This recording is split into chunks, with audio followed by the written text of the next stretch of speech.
Hello and welcome. I'm Dr. Adam Dorsey, a psychologist in Silicon Valley and the host of Super Psyched, a podcast dedicated to supercharging your life. Each episode contains fun, high-quality interviews with experts looking at psychology from all angles.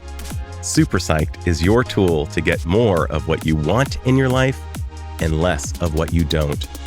I think most of us have at some point wished we had certain information years ago that is available today. That's certainly how I felt after I read the book my guest and I will discuss on this episode. But according to a brilliant Chinese proverb, the best time to plant a tree was 20 years ago. The second best time is now. I find comfort in that idea, and I, for one, am very excited to plant trees from the seeds that came from my guest's brilliant book.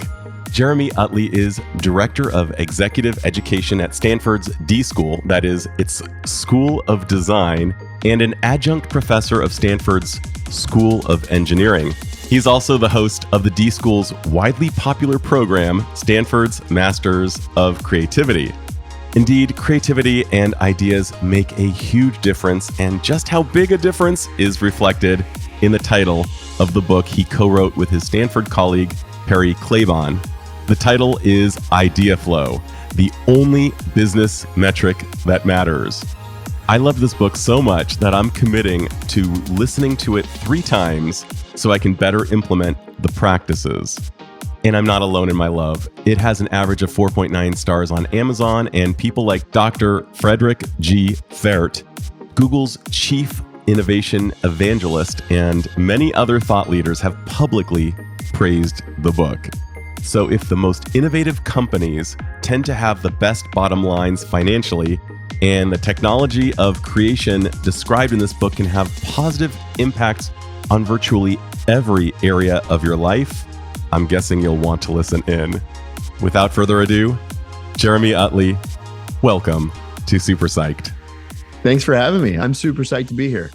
I cannot even begin to get into how much I love this book, and a book that has the audacity to have a subtitle, The Only Metric That Matters, after the word Ideaflow. And I agree. 100%. What's wrong with us? What are we thinking calling it that, right? I agree with you. I was wondering if you could share with my listeners how you supported that claim that this is the idea. This is the metric that matters for business. Very simply, every solution starts as an idea. And the only businesses that will endure, especially with the rate of disruption, the rate of change, the only business that's going to endure is the business that solves tomorrow's problems. And the only way you're going to solve problems tomorrow is if you have the capacity to generate a volume of potential solutions.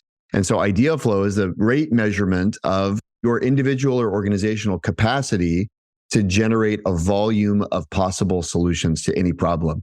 And no matter how well you're doing today, if you're stopping the flow of ideas now, you're going to fail down the road. You're going to stumble and fall because inevitably somebody's coming for your lunch next week, next month, next year. And if you aren't prepared through a process of robust idea generation and experimentation, you're going to go the way of Kodak or Blockbuster or Clubhouse more recently.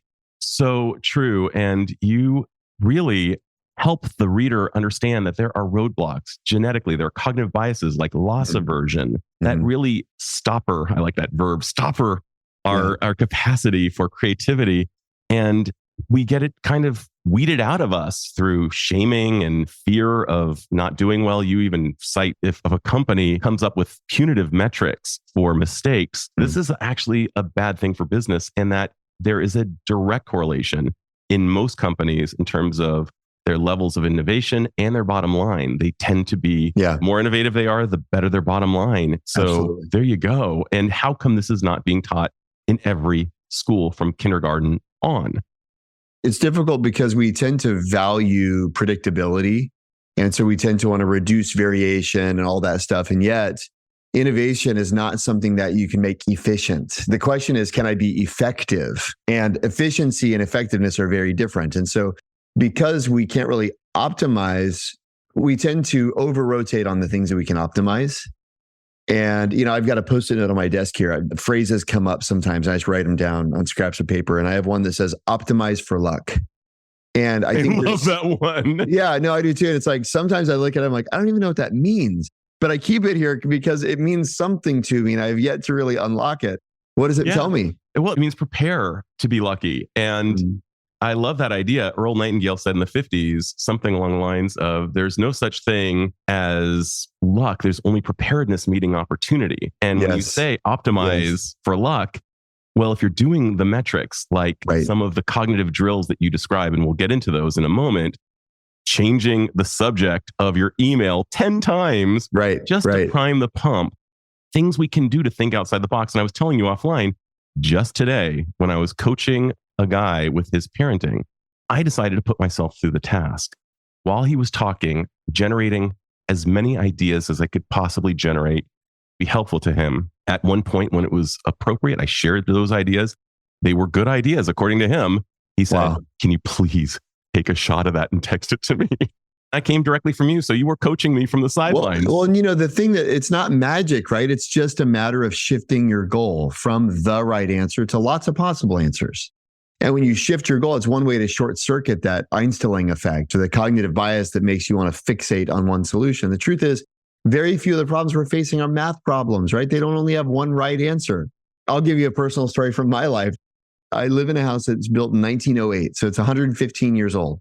The other day, for the approximately, give or take, 1,000th time, my daughters slam the door when I tell them, please don't slam the door. Please don't slam the door. Please don't slam, right? And they did. And you know what happened? The 115-year-old window, irreplaceable window, shatters. No. Okay? Now there's glass everywhere. And, besides it being a mess and a disaster, there's the question also of like, what consequence should we give these children for disobeying so consistently, right? And if you think about it, my wife and I are just standing there in the kitchen, kind of hemming and hawing. What do we do? And I realized in that moment, you know what we need to do? We need to do an idea quota. We need to generate a volume of possibilities. Brilliant. And the thing is, it's almost like the meta awareness of when you realize that the answer to every problem is a volume of possible answers, then you solve the problem of solving problems for good. That is brilliant. And not only that, but you have the engagement of your daughter. You have her participation and her investment in coming up with a good solution, which only can be carried in so many ways that are all positive. She'll feel more agency in the world. She'll think, if I break something, I have the creativity to fix it. And here is a photo of it. And folks, as I'm looking at it, that is a pretty gnarly hole in it's a beautiful window. It's a beautiful window that is irreplaceably damaged. But to me, the thing that was amazing, by the way, Adam, is the 10th idea we came up with was way better than the first. Way better. I've actually built a little chat bot to enable people just to kind of have a brainstorm partner, so to speak. Something very simple that I actually used the chat bot that night myself. And the thing that's amazing to me is the first thing that the bot asks you is, what's the obvious answer? So what do I do when my daughter busted the window? What's the obvious answer? I wrote ground her. What's the opposite of that? Like give her a raise on her allowance, right? Whatever. You go through this stuff. Well, then I do this with lots of people. And then you go, okay, there's a bunch of kind of zany prompts, orthogonal kind of directions to get you thinking differently. But then you look at the 10 and I just ask people, raise your hand if the first idea is the best idea. And 2% of the room will raise their hand. I just did this the other day in a room of a couple hundred people. 2 people raised their hand. For sure. And what's wild is what we know is the first idea was the thing you're probably going to do. Because it's the thing that it seems like the obvious answer, right? And it's reactionary. And it's only when you change the goal, going back to our conversation, it's only when you shift your goal from what's the right answer to what are lots of possible answers that you open up the floodgates of possibility. I'm thinking about Danny Kahneman's book, Thinking Fast, Thinking Slow, and that there are certain problems like 3 times 5. We need to know that's 15. We need to not think about it. But if somebody says a bat and a ball together cost $1.10, the bat is $1 more than the ball. How much is the ball? And most people will say it's reactionary. They'll say it's 10 cents. Even 90% of Harvard students. But 10% will actually delve in and think about that for a second, knowing that there's a trick and it's actually $1.05, because if it was $1.10, that's a 90 cents difference. So that doesn't actually work. To your point, thinking about it slowly and putting 2 ideas together, There's so many droppings of gold from this book. I mentioned to you, I'm probably going to read this 3 times. I'm not joking, in the next few weeks, because I don't want this to lie fallow in my brain. It will be useless if I cannot access it. Yeah. And I want my children to be the beneficiaries of this. I want my wife to be the beneficiary. This is a differentiator.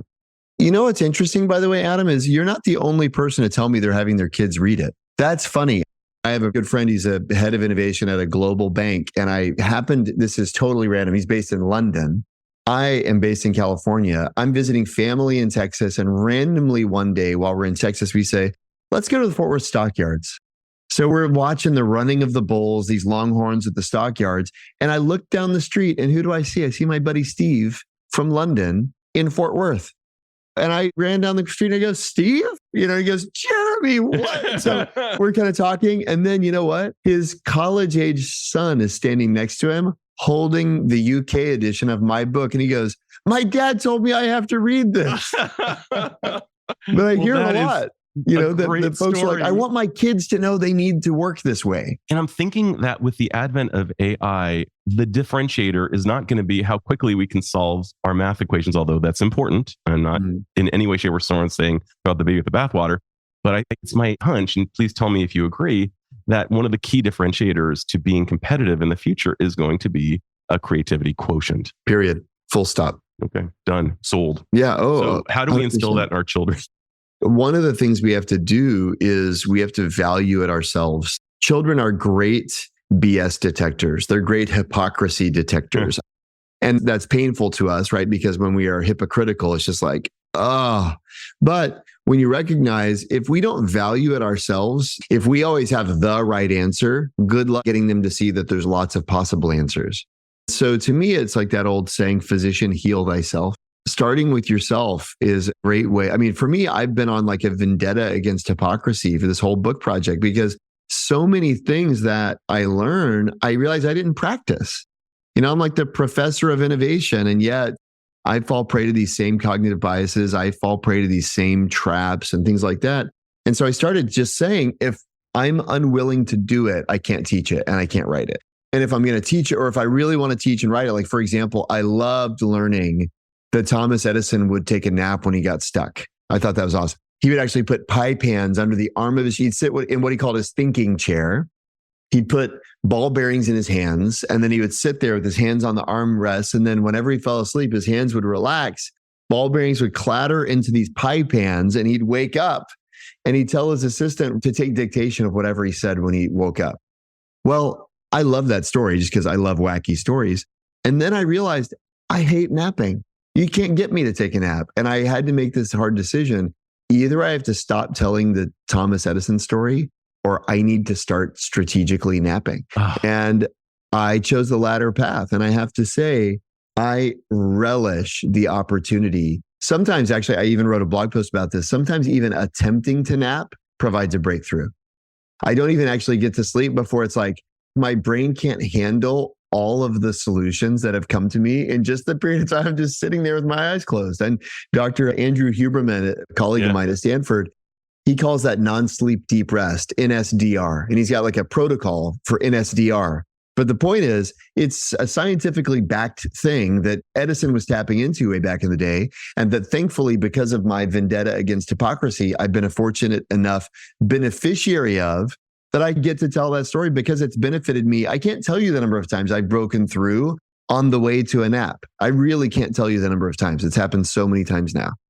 That is so cool that you're putting into practice. And I, as a psychologist, fail all the time. And it's the recoveries from the failures and the ideas that I'm able to come up with after the failures and my dedication to correcting those failures that makes the difference, I think. Okay, just so I can geek out for a second. Is there anything in the psychology, like I'll tell you, like one thing that I've done, kind of made as a goal for myself is whenever I break through or whenever I become aware of something like that I miss, I take a picture of it. Simple. And this happened the other day. I'm actually driving around. I'm taking a bunch of stuff on a honeydew errand run. And this cooler is sitting in my passenger seat. It's like, I call it the Jenga brick of death because it's like 40-pound cooler and it's sitting there. And every time I turn to the right, the thing slams into my shoulder. It's like, oh. And I'm like, driving, and I know I've got like 45 minutes in the car, and I'm actually going down a windy road. And my solution, although if I thought about it as a solution, I wouldn't have done it. The thing that I did was I just jammed my elbow into it. And then every time I turn, I just kind of grimace and bear it. Well, then my little brother calls. He's a construction worker in Texas. And I've got my headphones in. I'm talking to him. And after a couple minutes of kind of just catching up low key about family news, he goes, "Hey, dude, why do you keep grunting?" As only a little brother can say. And I go, "I got this stupid cooler in the passenger seat. He keeps slamming into me." And he goes, "Did you try buckling it in?" With the seatbelt. I kid you not, Adam. I was like, it was such an epiphany moment. I stopped the car. I spent 5 seconds buckling this thing in. And in 5 seconds, the problem I was prepared to incur rotator cuff injury on was solved.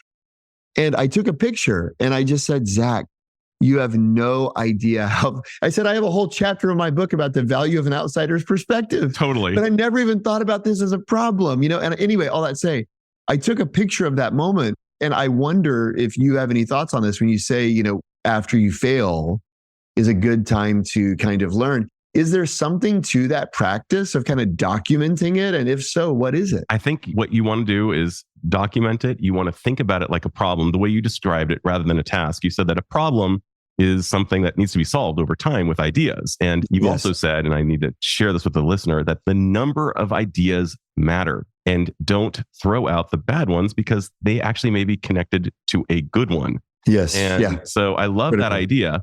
And I love the idea of engaging other people from other walks of life. So if I'm a psychologist and I've got this problem, I might talk to an engineer or a physician or an architect.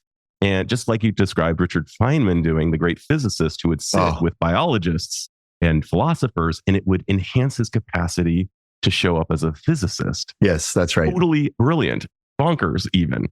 And I like the idea of taking a nap and allowing some of the theta waves, the delta waves associated with sleep to kind of come in. David Lynch describes the process as, when he's meditating, that sometimes a big fish will show up and he actually has to break out of the meditation and jot down the big fish and go back to the meditation. Leonardo da Vinci would walk away from a problem. And A.J. Jacobs, who just wrote The Puzzler, a great book and a friend of this podcast, he says that if you're doing a Wordle and you can't get it quite right, walk away and the solution will, in all likelihood, come to you. That said, I want to talk about your idea of ideas don't occur in vacuums. We have to be exposed to ideas, and that oftentimes the breakthrough is the joining of two seemingly disparate ideas. Yes. I was wondering if you could help people understand what that is and how to make better use of that technology. You think about, just try to define idea for a 5-year-old. You find it's actually very challenging to do because you start wanting to use big words that require explanation. I have a 5-year-old and big words don't work. She just kind of squints her nose and her eyes and it just doesn't work, right? So thankfully, because of that constraint in my life, I tried very simple definitions. One of the simple definitions that I realized as I was doing research for this book is an idea doesn't come from nothing. And we have a tendency of thinking they come from nothing, but totally. Our brains... And actually, even I thought that before I read the book. Yeah, our brains aren't capable of creating from scratch. We don't do it. What we do is different parts of our brain connect in new ways. So the new thing is the connection, but the component parts aren't new. And that's actually really important because what you realize is effectively you got a bunch of Legos kind of bouncing around. The process of idea creation is the process of connecting those Legos. That's it. An idea is a connection, specifically between two things you already know. And when you realize that and/or are learning, right? Because as soon as you know something, it becomes connectable. And so part of the reason to seek disparate inputs and unexpected inputs and eavesdrop on conversations is because they're ways of collecting new Legos, very simply. And the reason to talk to people in different fields, if you're Feynman, to talk to biologists, is they're ways of collecting Legos. And every Lego represents not just one possible new idea, but thousands, because you can connect it to all the other stuff you know. Love that. And, to borrow something from the great autism researcher, Temple Grandin, who is autistic herself, she said that had there been a neurodiverse team on the spaceship Columbia, it would not have exploded because she would have seen the problem before it happened and would have solved for it and would not have let the space shuttle launch without fixing that issue. Wow. And you're saying that diversity wins. You're also saying that quantity over quality wins in terms of ideas. So when people start jeering from the cheap seats, when somebody comes up with an ostensibly stupid idea, sometimes that ostensibly stupid idea is actually the winner, right? By a long shot. The question is, I love this from De Bono, the value of an idea isn't in its own merits, but in what it does to one's thinking. If you think about that, looking at a random example, okay, I have a business card here. It looks like it's Saudi Arabia. Okay. I don't even know. Someone from Saudi Arabia. I don't know why I have it on my desk. Okay. And I've got a pen and I go, what's a connection between a business card and a pen? And I'm looking at this Sanskrit here. Oh, wouldn't it be cool if I could write and the pen would actually write in a different language? Well, so when I started, I kid you not, Adam, when I looked down, I decided in my mind, I'm going to grab the first two things I thought of. When I saw this Sanskrit business card, I thought, oh no, that's a bad idea. And then yet, actually, a pen that writes in another language is kind of cool. That's kind of interesting, right? But the point is, it's not the value of even component parts. What's the value of a business card from Saudi Arabia in Sanskrit? I mean, how do you even determine it? But the question is, how does it affect my thinking? I never would have thought of a pen that writes in another language if I hadn't forced these two things together. And that's what De Bono talks about. Take Clorox wipes and a banana, which are also here, right? Okay, Clorox banana. Is that a good idea or a bad idea, right? Well, what does it make you think of? Oh, like what if you're grocery shopping and there's like some kind of a chemical that cleans your produce before you put it in your cart? I don't know. But the point is, if you are only judging, most people interact with an idea with this question: what do I think of that idea? If instead they would say, what does that idea make me think of? There's a world of difference, right? The first is judgmental. The second is generative. What does that idea make me think of? And you're reinforcing one of my favorite axioms, and that is that the quality of our questions determines the quality of our life. And by doing a Google search, so to speak, spelunking into our brains through a good query, what does that idea make me think of? Rather than what do I think of that idea? A far better question. It's a matter of rewiring, is the truth. At the D School, we talk about being mindful of process is really helpful. As a team, if you have language, and Amy Edmondson from this university on the East Coast, it's like Marvard, or I can't remember. But Amy Edmondson talks about this idea of psychological safety. One of the big things in creating psychological safety is you have to have shared language. And when you have shared language, that enables people to know how to behave. So we say at the D School, are we focusing or flaring? And just that simple kind of heuristic saves us a world of pain. You've been in the meeting where you're trying to generate and somebody's shooting down everything. It's like, Albert, you're not helping us right now. Thanks a lot. I love that, sharing the same verbiage. Are we helping? Are we flaring? And I love that question. I'm thinking about your earlier query, though, of the thing that I can't solve as a psychologist. And I think that all of these drills that you're having people do have the side effects of two really crucial things as far as psychology is concerned. The first one being cognitive flexibility. If there's one thing that psychotherapy is trying to do, it's trying to imbue cognitive flexibility in the person, to think about things differently, to be more flexible in their thinking, a little less fragile, a little less brittle. But the other thing it's doing is we're looking for frustration tolerance and the ability to tolerate failure. So if you can do those things, improve your cognitive flexibility, improve your frustration tolerance, improve your capacity to recognize that failure is merely a cost for any pursuit, and in real time, experientially, so that it's not just high level abstraction, but a reality in our daily lives. Oh my God, dude. I mean, what changes? I don't know a lot about psychotherapy, but it strikes me that there's probably, I would say, just as a learner, as a fellow student, believe deeply in the value of cognitive flexibility. I just wrote that down, that you said one of the primary goals of psychotherapy is building cognitive flexibility. Talk about like a collision of different worlds. I don't know that anybody has ever talked about psychotherapy as a means of building creativity, but that's what cognitive flexibility is. It's entirely in the bailiwick of psychotherapy to do that. And improv itself, the yes and, those types of heuristics that you're talking about earlier, that people in improv communities share to build yes and versus no but, shooting things down. I don't know if you ever saw the Office episode where Michael Scott goes, the real guy, Steve Carell's a brilliant improvisational genius, but for the script, he said, "Bang, you're dead." He would end the scene by killing the person. I love it so much. It was so funny. In improv and comedy, I found myself thinking about those. I did 2 years of improv classes, and I noticed that my ability to give presentations improved and a whole host of other shocking things. Interesting. And I see this Ideaflow as being the ultimate in cross training. Like for anything, it doesn't matter what you're doing, you will get better at it if you engage in Ideaflow. I mean, just to be honest with you, Adam, I like you saying cross training. I've been teaching at Stanford for 13 years. I've been doing lots of keynotes, lots of podcasts. I'm still trying to figure out what the thin end of the wedge, who this book is for. Because my mom, for example, says it's for everybody. She's like, it's not a business book.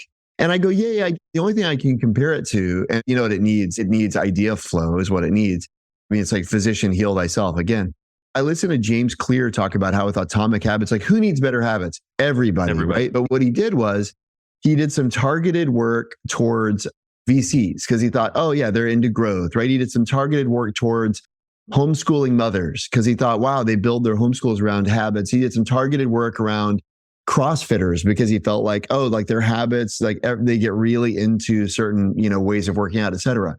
Well, it turns out the CrossFit community took up Atomic Habits with a reckless abandon that actually fueled. It's almost like crossing the chasm, kind of Jeffrey Moore. It's like you have to find that early thing. And right now, my casual kind of layman's critique of Ideaflow is it's still too much for everybody.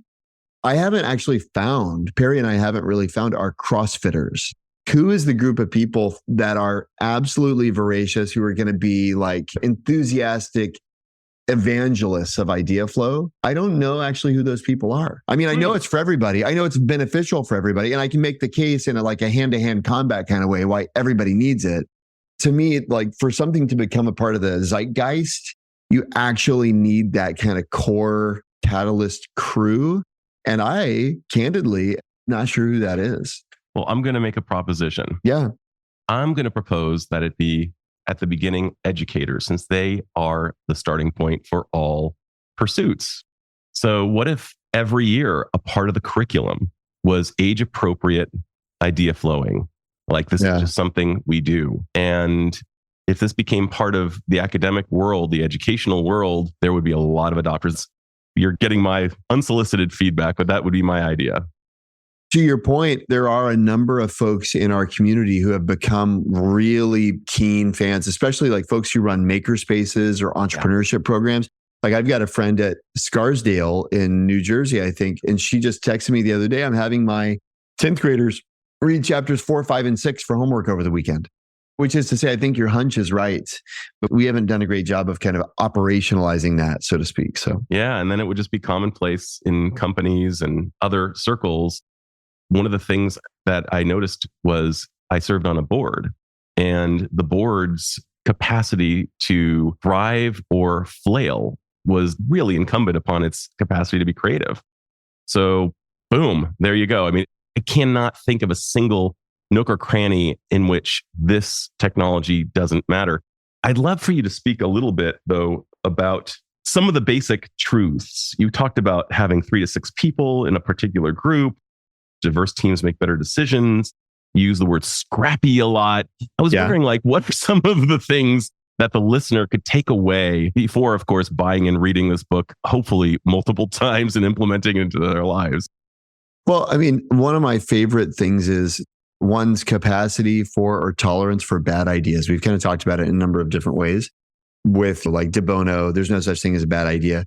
But I would say you look at somebody like Steve Jobs, who everybody acknowledges as a bona fide innovation guru. And what Sir Johnny Ive said at Steve Jobs' memorial is every day when we had lunch, Steve would say, "Hey, Johnny, you want to hear a dopey idea?" And he said most of the time his ideas were pretty dopey. In fact, sometimes they were truly terrible, but every once in a while they take the out of the room and leave us breathless in wonder, right? As only Sir Johnny Ive can say. I won't try to impersonate him more. But the point is, Steve Jobs, the way he got to the delightful products like the iPhone and iTunes and the iPod and all these other amazing innovations was he had lots of bad ideas and he's willing to share them. He didn't just share good ideas with Johnny Ive. And I think for a lot of us, we have this, I can only share something if it's a good idea, rather than getting in the habit of sharing and creating an environment in a context where it's okay to have bad ideas, and leaders can ask themselves a very simple question. If you want to know, am I creating an environment where people can generate ideas? I would just ask you this. When's the last time someone shared a stupid idea with you? And I'll tell it by way of a story. You may have heard this story. I know before we started recording, you talked about my father, who used to be a preacher, who's now an attorney. But he tells a story about how I was talking to him actually about the value of a novice perspective, which is another kind of thing we could talk about at some point, maybe in episode 2 or 3. This is happening, by the way. But yeah, totally. The value of a novice perspective is profound. I believe that deeply in my research, my own experience. And my dad was visiting from Texas, and we're driving in the car. He's asking about the book. And I started talking about this chapter that I'm working on about the novice perspective. And he said, oh yeah, I see that at my firm. And I my ears perk up. I go, what do you mean? He's like, oh, it happens all the time. He said, that case, we have the case before the Supreme Court. And it was a really big deal for him. I said, yeah. He goes, where the winning argument came from, right?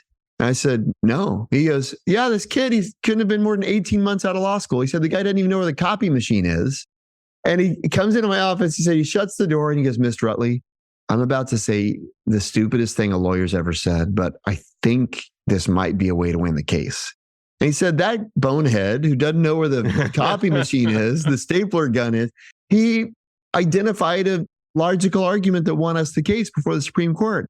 And what I said to my dad was, what did you do to get my dad's he's like a worldwide leader at this firm. What did you do that enabled a young attorney to say, I'm about to say probably the stupidest thing a lawyer's ever said?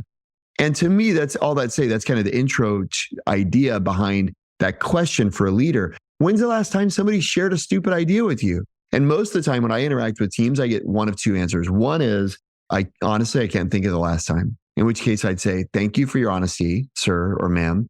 You have work to do. The other answer that a lot of people give is, oh, all the time. People are always sharing stupid ideas with me. In which case I'd say, you are a jerk and you have work to do, right? I wasn't asking, when did they share an idea that you thought was stupid? I was asking, when did they share an idea they thought was stupid? And that's what Steve Jobs did. He wasn't saying, Johnny, I think you're going to think I'm an idiot by saying, want to hear a dopey idea. He valued an environment where the ideas we share don't have to be great because we appreciate the interplay, because we appreciate the exploration. And to me, going back to your question about getting very simple, everybody wants a good idea. The best way to get a good idea? Let somebody have a bad idea. Very simply. And you go, no, we no bad ideas here. And you go, great. Well, I can guarantee you're not going to have good ideas either. Because harken back to high school statistics, it's a normal distribution game. Ideas are normally distributed. And if you tell me you want a short left side of the bad side of the distribution, I go, well, you're going to have a short right side of the distribution too. Because it's a function of variation. And the same variation where Steve Jobs embraced dopey is the variation that enabled delight. Dopey is the price of delight. And yet most people aren't willing to pay that price. I love that so much. And there's an algorithm that A.J. Jacobs described about solving a puzzle. There's just 3 basic characters, a question mark, a right-facing arrow, and an exclamation point. And going through that process of being in question to process and thinking about it, and then aha. And what you described as the key is, I believe, psychological safety, having a corporation, having groups. And what if that was instilled from kindergarten? I mean, all the way through school, all the way through college, that there was psychological safety to come up with dopey ideas. My buddy Aaron and I, when we used to talk at dinner, we both wanted to be psychologists in college. We had this idea that we'd go into practice together. We'd have a really cool office with a pool table and a sushi chef. And that was going to be the most awesome. And now, of course, there were some flaws in that design. But what it really spoke to is the desire to aspire for vitality, levity, and creating a really great UX for anyone who came to visit us. And so that's always front of my mind. How do I improve this person's experience so that they can get maximum therapy? What was the framework that you mentioned? Question mark, period, exclamation point? Question mark, right-facing arrow. I got it. Right-facing arrow in your mind, and exclamation point. So apparently this comes from a Japanese game maker. The other thing I would say there, if I may build. Yeah. Because you were talking about psychological safety being critical there. The other thing I think that is probably similarly neglected in organizations, but equally valuable, is what's in the psychology literature is known as incubation. When we think about the aha moment or the light bulb moment, light bulb is a reference to the psychological framing of illumination. There's a moment of illumination and an insight kind of problem. But you know what precedes illumination? Incubation. And what precedes incubation is preparation. I would say preparation is the question mark. That's Illumination is the exclamation point. The arrow is incubation. Perfect. We give incubation a short shrift now in organizational life because we got to have the answers now, Totally. And like, why did Frank Lloyd Wright nap multiple times per day? He was allowing himself time to think about things. Why did Einstein pick up the violin and play it, and on and on and on? It's because they knew that some problems don't yield to direct attention. So this idea of creative procrastination could actually just be viewed as part of the incubation. Absolutely. I love that idea. Here's the catch. You have to care. Oh, for sure. It has to mean something. If you don't care, don't bother. That's what I say. If you don't care, procrastination is a stalling tactic and it's not good, right? If you do care, procrastination is the means of summoning all of the powers of your subconscious. So true. My final question to you for now, if you had the magical powers to confer upon all humanity one skill or insight that would dramatically improve the life of the individual and perhaps even society at large, what would that skill or insight be? And what do you imagine the effect would be on the individual and perhaps society at large? It would be the following question. What else are we trying? Very simply, I think if people ask themselves that question, they would save themselves untold heartache. Because most of the time, the answer is nothing. We're only trying this one thing. Well, what are the odds that this one thing is going to work? Exceedingly low. So why aren't we doing anything else? Well, we haven't learned it doesn't work yet. Well, hang on. Again, statistics, a priori probabilities say it's probably not going to work. So why are we waiting to see for sure that it doesn't work before we also try other things? If you could just instill that one value, what else are we trying? I think people would make exponentially more progress. By asking, what else am I trying? That's brilliant. Well, Jeremy, this is the first of hopefully a few conversations, but this has been a blast. And Yes. You delivered just as I knew you would. Thank you so much for sharing your wisdom, your insights, and your blueprints with my listeners. Please pick up Ideaflow, listen to it on Audible or read it. It will blow your mind. Yeah. If folks are interested in the nerdy stories on my website right now, there's just jeremyutley.design. There's a free bonus chapter, which isn't in the book, but it's called How to Think Like Bezos in Jobs. And it's just a bunch of stories, mostly stories, because I really admire the way they think. And the thing that people don't realize is what makes breakthrough thinkers different is how they think. And you can learn to think that way too, right? And so to me, having these stories, and there are a bunch of stories where there's kind of parallels between Jobs and Bezos. It's totally free. People can just download it there. To me, the stories help transmit the knowledge, whereas the idea itself may not stick. If you have a story, it's kind of the amino acid wrapper that enables the protein to stick or something. So anyway, I love it. I don't even know if that's the right biological metaphor. I'm no Richard, but feel free to check it out. And I can't wait for the next conversation. Thanks for having me. Right on. This is Dr. Adam Dorsey thanking you for listening to Super Psyched. If you know anyone who might like it or who might benefit from listening, share it. And if you like the episode, please hit subscribe.